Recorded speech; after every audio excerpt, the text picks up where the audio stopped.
लोग गधे के बच्चे को निकम्मा, मूर्ख, ना जाने क्या क्या समझते। अगर किसी मनुष्य को नीचा दिखाना होता है तो उसको गधा बोलते हैं, मतलब मूर्ख है, गधा है। लोगों की भूल है, गधा मूर्ख नहीं होता है। गधा एक बहुत समझदार और बुद्धिमान जानवर होता है। गधा एक बार किसी रास्ते से गुजर गया, उस रास्ते को हमेशा हमेशा याद रखता है।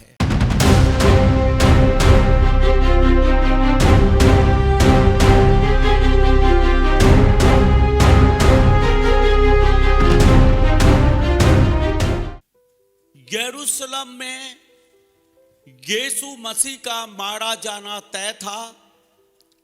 परमेश्वर ने निर्धारित किया था कि उसका पुत्र यीशु मसीह यरूशलेम में जाए और पापियों के हाथ पकड़वाया जाए और वो लोग उसको क्रूस पर मार डालें। उसका बलिदान लोगों के पापों के प्रायश्चित के लिए यरूशलेम में हो। अब इस महान उद्धार की योजना को पूरा करने के लिए परमेश्वर का पुत्र यीशु मसीह यरूशलेम को जाना चाहता है और उसके लिए उसको एक सवारी चाहिए। और सवारी के लिए वो कोई घोड़ा या रथ नहीं चुनता है। वो राजाओं का राजा, प्रभुओं का प्रभु, सर्वशक्तिमान परमेश्वर है। वो किसी को भी चुन सकता है। बढ़िया से बढ़िया घोड़ा उसके पास आ सकता था, बढ़िया से बढ़िया रथ उसके पास आ सकता था। वो किसी की भी सवारी कर सकता था, लेकिन परमेश्वर का पुत्र कोई दिखावा नहीं करना चाहता था। परमेश्वर का पुत्र बड़ी दीनता और नम्रता के साथ परमेश्वर की उद्धार की योजना को पूरा करना चाहता था। इसलिए उसने गधी के बच्चे को चुना कि उस पर सवारी करके वो यरूशलेम को जाए और अपने चेलों को बोलता है कि फलाने गांव में चले जाओ, वहां पर तुम्हें एक गधी का बच्चा बंधा हुआ मिलेगा, उसे खोल लाओ। और अगर तुमसे कोई पूछता है इस गधी के बच्चे को क्यों खोलते हो, तो बोल देना प्रभु को इसका प्रयोजन है, प्रभु को इससे वास्ता है, प्रभु इसको चाहता है अपने लिए। हालेलुया। गधी के बच्चे को अब प्रभु यीशु ने गधी के बच्चे को ही क्यों चुना? वो किसी हाथी को भी चुन सकता था, बढ़िया घोड़े को चुन सकता था, बढ़िया से बढ़िया कोई भी सवारी मंगवा सकता था, लेकिन गधी के बच्चे को ही वो चुनता है। लोग गधे के बच्चे को निकम्मा, मूर्ख, ना जाने क्या क्या समझते हैं। अगर किसी मनुष्य को नीचा दिखाना होता है तो उसको गधा बोलते हैं, मतलब मूर्ख है, गधा है। लोगों की भूल है, गधा मूर्ख नहीं होता है। गधा एक बहुत समझदार और बुद्धिमान जानवर होता है। गधा एक बार किसी रास्ते से गुजर गया, उस रास्ते को हमेशा हमेशा याद रखता है। वो मार्ग नहीं भटकता है। हालेलुया। कभी भी मार्ग नहीं भटकेगा। जिस रास्ते से एक बार गुजर गया उसको सालों साल तक याद रखता है और उसी रास्ते से वो चल पड़ता है बिना किसी इशारे के। प्रभु चाहता है जब उसने एक मार्ग हमें दिखा दिया तो हम उसी मार्ग पर चलते रहें। बाइबल बोलती है मार्ग यही है, मार्ग यही है, लिखा है सत्य मार्ग और जीवन मैं ही हूं। आमीन। जब एक बार आपने यीशु को पा लिया, यीशु के द्वारा रास्ते को देख लिया, उसी रास्ते पर चलते रहो, उस रास्ते को मत भूलो। हालेलुया। गधा कभी रास्ते को नहीं भूलता है, वो बहुत समझदार, बहुत बुद्धिमान होता है। दूसरी क्वालिटी, गधा मेहनती होता है, परिश्रमी, हार्ड वर्किंग होता है। कितना भी परिश्रम आप करा लो, जल्दी से थकता नहीं। अपने मालिक के लिए परिश्रम करना जानता है। प्रभु ऐसे ही लोगों को चाहता है जो परिश्रमी हो और प्रभु के लिए परिश्रम कर सके। बाइबल में लिखा है प्रभु में परिश्रम व्यर्थ नहीं। जो परिश्रम आप अपने मालिक के लिए, अपने प्रभु के लिए करते हैं, उसकी सेवा में वो व्यर्थ नहीं जाता है। उस परिश्रम का प्रतिफल परमेश्वर देता है। आमीन। इसलिए परमेश्वर के लोगों को चाहिए कि वो प्रभु के लिए परिश्रमी बन जाएं। ये गधा परिश्रमी है, मेहनती है। और तीसरा गुण है धैर्यवान है, धीरज रखता है। हालेलुया। धीरज रखना बहुत जरूरी है। कितना लंबा रास्ता हो, कितना बोझ उसके ऊपर पड़ा है, लेकिन जब तक मालिक चाहेगा वो धीरे धीरे चलता रहेगा, वो रुकेगा नहीं। हालेलुया। वो कभी भी विचलित नहीं होता है। इतना बोझ है, इतना लंबा रास्ता है, इतना कठिन रास्ता है, उबड़ खाबड़ रास्ते पर भी बहुत सारा बोझ लेकर वो धीरज से आगे बढ़ता है। मैं आपको बता दूं, विश्वासी लोगों को धीरज रखना चाहिए। मसीह का मार्ग कठिन तो है, कांटों का रास्ता है मसीह का रास्ता, लेकिन धीरज के साथ उसको पार करना पड़ेगा ताकि हम अपने मंजिल को प्राप्त कर सकें। आमीन। इस गधे के लिए ताली बजा दो। ये धीरज रखता है और मालिक को उसकी मंजिल तक पहुंचाता है। धीरज के साथ अपनी मंजिल को पहुंचता है। मैं आपको बता दूं, जो धीरज रखते हैं वही प्रभु को प्राप्त करते हैं, वही मंजिल को पहुंचते हैं। अगला पॉइंट, ये सहनशील होता है। हालेलुया। मैं आपको बता दूं, विश्वासी के जीवन में बहुत सारी परीक्षाएं आती हैं, बहुत सारे क्लेश आते हैं, बहुत बार बीमार हो जाते हैं, बहुत बार बहुत सारी समस्याओं का सामना करना पड़ जाता है। लेकिन अगर हम सहनशील हैं, प्रभु के लिए सहते हैं, तो हम मसीह जीवन में आगे बढ़ते चले जाएंगे। हम रुकेंगे नहीं। चाहे कितनी समस्या, कितनी कठिनाइयां हो, हमें आगे बढ़ते रहना है। गधा सहनशील होता है, चाहे रास्ता कैसा भी है, चाहे बोझ कितना भी है, सब कुछ सहते हुए आगे बढ़ता चला जाता है। आमीन।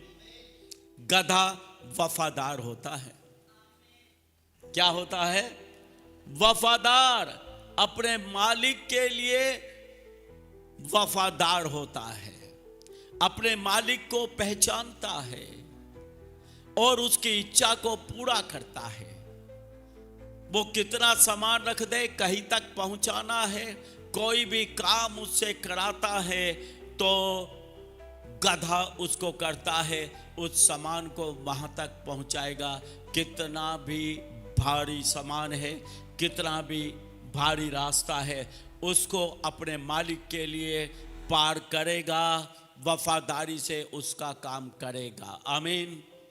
वफादारी एक विश्वासी के जीवन में होना बहुत ही जरूरी है। विश्वासी लोग विश्वास तो करते हैं, लेकिन वफादार बहुत कम होते हैं। आपस में चिटिंग, आपस में धोखेबाजी, पास्टर के साथ धोखेबाजी, परिवार के साथ धोखेबाजी।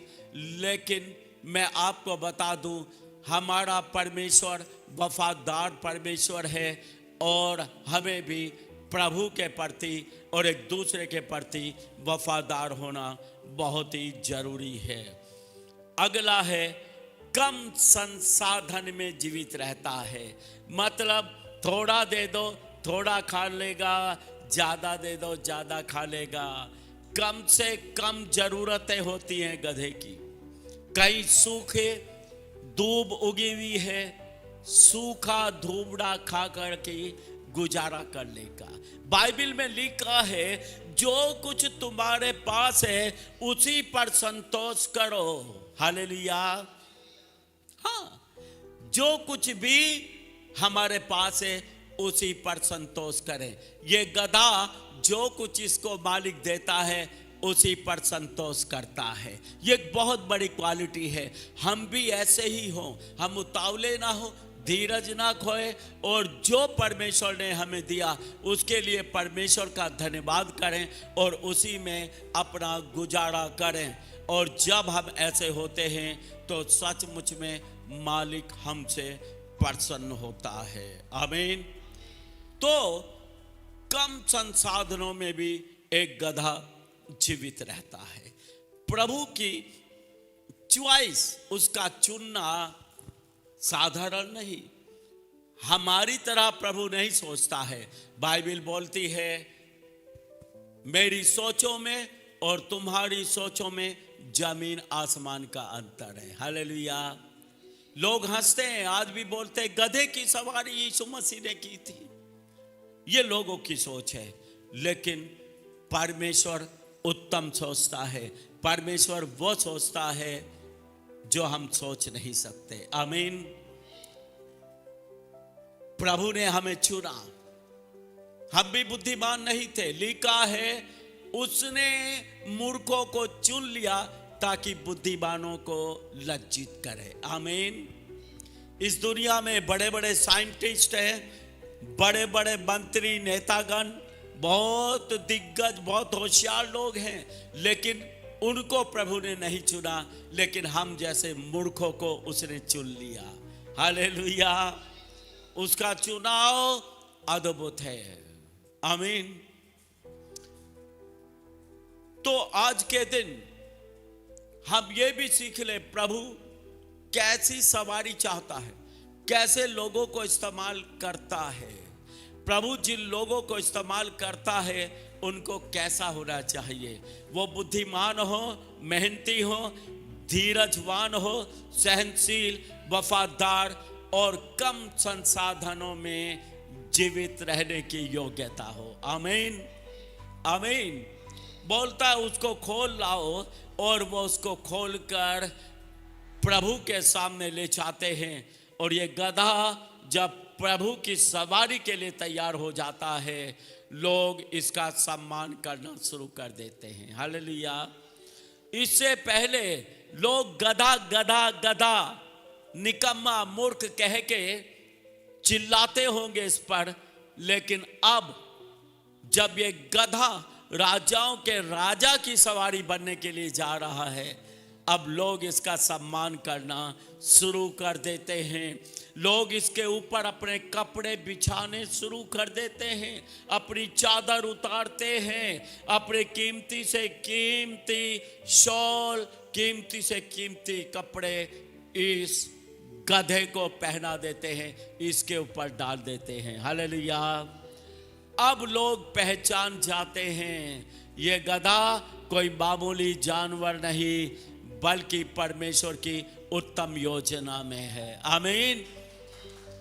ऐसा ही हमारे साथ होता है। जब हमें प्रभु चुनता है तब हम लोगों को मूर्ख निकम्मे नजर आते हैं, लेकिन कुछ समय के बाद जब खुदा हमें इस्तेमाल करना शुरू कर देता है तब लोग हमें पहचानना शुरू कर देते हैं, लोग हमारी रेस्पेक्ट करना शुरू कर देते हैं। आमीन, आमीन।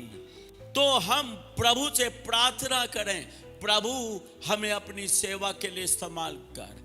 प्रभु हमारे जीवन से भी आपका प्रयोजन हो, आपका मतलब हो, आपका उद्देश्य हो, आपका मकसद मेरे जीवन से भी हो। और जब खुदा का मकसद आपकी जिंदगी से होगा तो परमेश्वर आपको आदर और महिमा भी देगा। आमीन।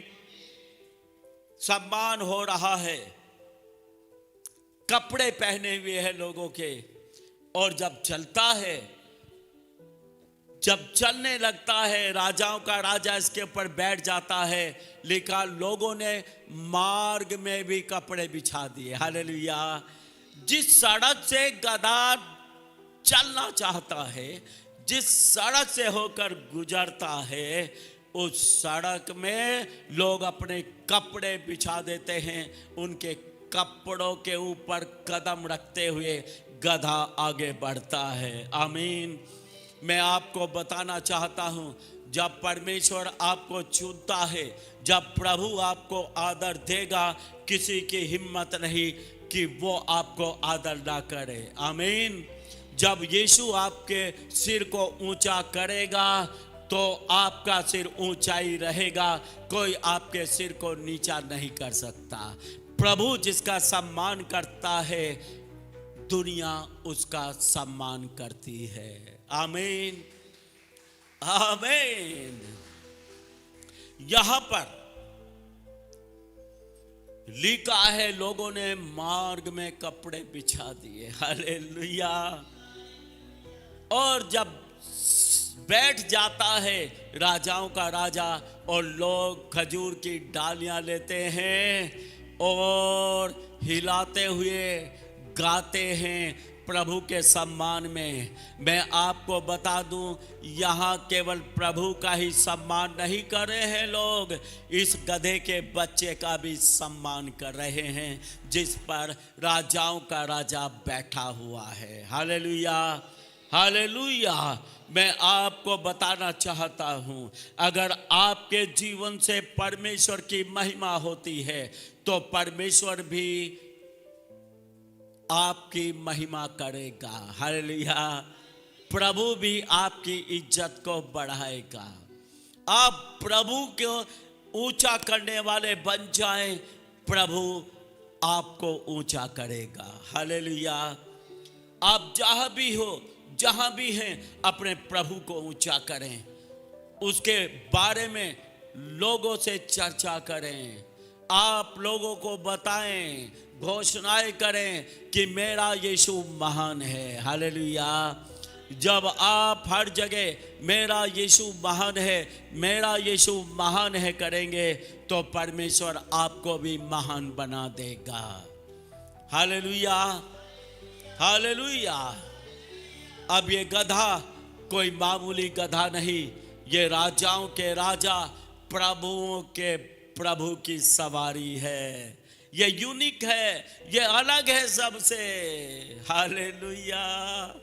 कोई हाथी इसका मुकाबला नहीं कर सकता, कोई घोड़ा इसका मुकाबला नहीं कर सकता, कोई सोने का रथ भी इसका मुकाबला नहीं कर सकता, क्योंकि ये राजाओं के राजा, प्रभुओं के प्रभु, सर्वशक्तिमान परमेश्वर की सवारी है। हालेलुया। जब प्रभु आपको इस्तेमाल करता है तो आपका मुकाबला नहीं। हालेलुया।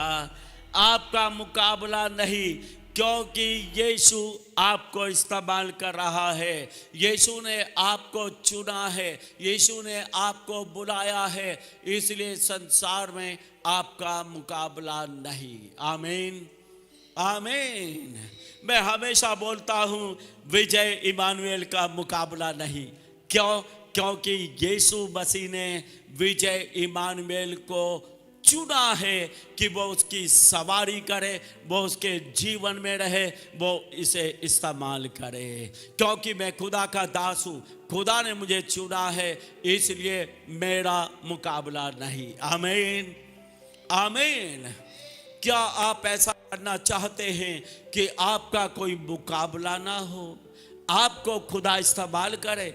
अगर आप सचमुच ऐसा बनना चाहते हैं, आज अपने आप को खुदा के चरणों में समर्पित कर दें। जैसे गधे ने अपने आप को यीशु के हाथों में कर दिया कि प्रभु मेरी सवारी कर, आज की शाम आप भी ऐसा ही कहें, प्रभु मुझे इस्तेमाल कर, प्रभु मुझ पर सवार हो, प्रभु मेरे भीतर आ जा, मेरे ऊपर कब्जा कर। आमीन।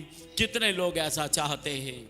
खड़े हो जाएं और अपने समर्पण को आज इस खजूरों के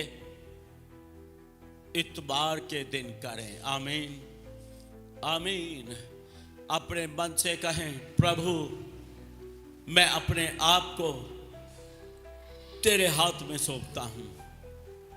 प्रभु मैं तेरा दास बनना चाहता हूं, तेरी दासी बनना चाहता हूं। प्रभु मुझे इस्तेमाल कर, मुझे अपने हाथों में ले ले। धन्यवाद यीशु मसीह के नाम में, आमीन।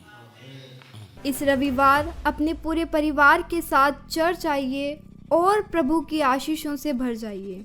चर्च का पता एक बार फिर से मैं आपको बता देती हूँ। सेक्टर 29D, देश सेवक भवन, चंडीगढ़। अधिक जानकारी के लिए स्क्रीन पर दिए गए नंबरों पर आप संपर्क कर सकते हैं। आप सभी को जय मसीह की।